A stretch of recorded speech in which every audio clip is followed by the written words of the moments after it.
Hello guys, welcome back to our YouTube channel How to Use Basics. Today we are going to learn how to download Google Chrome X file. To download Google Chrome.exe file for installation of Windows computer, follow these steps. Open your current web browser. Go to the official Google Chrome download page by searching Chrome download. On the Chrome homepage, click the download Chrome button.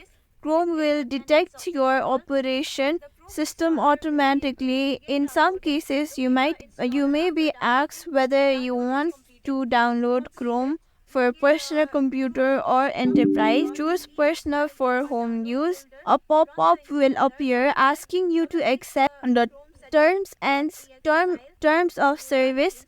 Click accept and install. The Chrome installer will begin downloading. Locate the installer after downloading. Download is completed.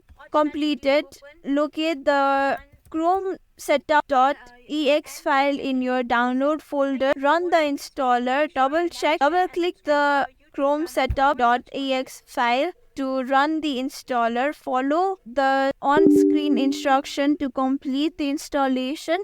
Complete installation. Once the installation is completed, Google will automatically open and you can begin browsing. Thank you for watching this video. Make sure you like,